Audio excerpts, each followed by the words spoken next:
మనస్సు మనలో చాలా ముఖ్యమైనది. మనం మనసుని అది దాని అధీనంలోకి వెళ్ళిపోతాం కానీ మనం నియంత్రించుకునే శక్తిని మనకుందని తెలుసుకోలేము. ప్రతి ఒక్కళ్ళలోనూ నియంత్రణ శక్తి చాలా ఉంటుంది. మనసుని నియమించుకోవాలి. అలాంటి ఆలోచన కూడా మనకు ఉండదు.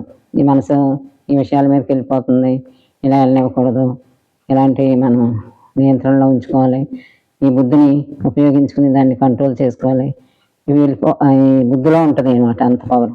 అది నియమిస్తుంది, అది యజమానిలాగా చెప్తుంది ప్రతి విషయంలోనూ. ఇది తప్పు, ఇది ఇలా చేయకూడదు, అలా చేయకూడదు అని బుద్ధి మనకి వివేకం మనకి మేలుకొలుపుతానే ఉంటాయి. కానీ మనం ఆ ఖాతరు చేయకుండా ఈ మనసుని ఎటు వెళ్ళిపోతే అటు వెళ్ళిపోతాం అన్నమాట. మనసు ఇంకా ఏంటంటే మనం ఎలా ఆలోచిస్తామో అలా తయారవుతాం. ఎప్పుడు రోగాల భావన ఉండకూడదు. ఆ రోగం ఈ రోగం బయట వెళ్ళినప్పుడు కానీ ఈ రోగాల గురించి ఆలోచిస్తూ రోగగ్రస్తం అయిపోతాం. ఎలా ఆలోచిస్తే అలా తయారవుతాం అనమాట. మనం ఎలా ఉండాలంటే అలాగా మనసే దానికి ముఖ్యం. అందుకని ఎప్పుడు మనసుని సంతోషంగా ఉంచుకోవాలి, ఆరోగ్యంగా ఉంచుకోవాలి. నేను ఆరోగ్యంగా ఉంటాను, నాకు ఏమీ లేదు అని ఎప్పుడైనా పరమాత్మ స్మృతిలో ఇలా ఉండి ఇలా అనుకున్నారనుకోండి, నిజంగానే మనకి ఏ రోగాలు ఉండవు. వచ్చినా అవి సర్దుకుపోతాయి.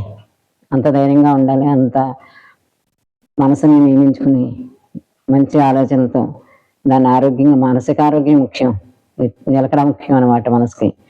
అలా కాకుండా దాని ఇష్టారీతిని వదిలి మనం దాని వెనక పరిగెడితే గోతులో పడ్డట్టే ఉంటుంది.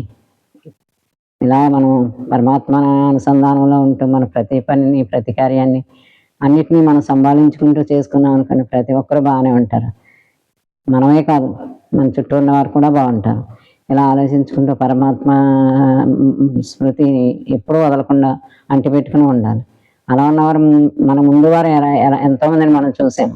దైవ సన్నిధిలో కానీ దైవ భక్తిలో కానీ వారు ఎంతెంత ప్రవీణులు అయ్యారు, ఎంతెంత బాగా ఉండేవారో మనం చూసి తెలుసుకుని విని ఉన్నాం. మనం కూడా అదే బాటలో వెళ్ళాలి. మన కష్టాలు, సుఖాలు, జయాపజయాలు ఇవన్నిటినీ అవన్నీ వస్తాయి వెళ్తాయి. అన్నిటిని మనం ఎదుర్కోవాలంటే మనం పరమాత్మ స్మృతిలో ఉంటే ఇవన్నీ వచ్చి వెళ్ళిపోతాయి. ఏమీ మనల్ని చేయలేము. తుఫాను వచ్చినా మనం పరమాత్మ నా ప్రక్కనే ఉన్నాడు అనే భావన ధైర్యంగా మనం ఉన్నామనుకోండి, తుఫాన్లు వెళ్ళిపోతాయి. మళ్ళీ అన్నీ సర్దుకుంటాం, మళ్ళీ అన్ని పంటలు చెడిపోతాయి, మళ్ళీ పంటలు వేసుకుంటాం, ఇల్లు కూలిపోతాయి, ఇల్లు కట్టుకుంటాం, మళ్ళీ నిలకడగా అన్నీ నిలబెట్టుకుంటాం. ఇవన్నీ మన లోపల మనకి దైవశక్తి, దైవం మీద విశ్వాసం చేతనే మనం ఇలా మళ్ళీ కూడగట్టుకుంటాం.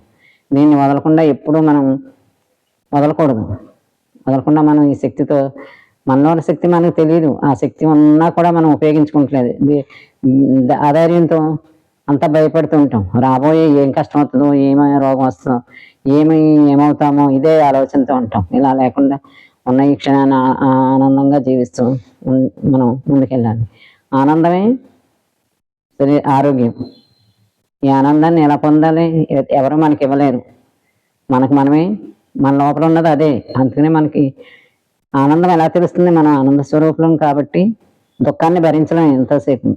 అందుకని ఏం చేయాలి? దుఃఖాన్ని కాసేపు వస్తాయి, దుఃఖం వస్తుంది, కష్టం వస్తుంది, అన్నీ వస్తాయి. నవరసాలు ఉంటాయి, కష్టాలు ఉంటాయి.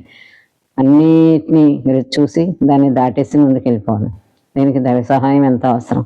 దైవం మీద విశ్వాసం పెట్టుకోండి, దైవ కార్యాలు చేసుకోండి, ఆయనతో చెప్పి ప్రతి ఒక్క పని చేసుకోండి. ప్రతి అడుగులోనూ ఆయన్ని స్మరించుకోండి. అన్ని పనుల్లోనూ పనులు చేసుకుంటూ ఉండొచ్చు, మనం ఇలా కూడా ఉండాలి. మీరు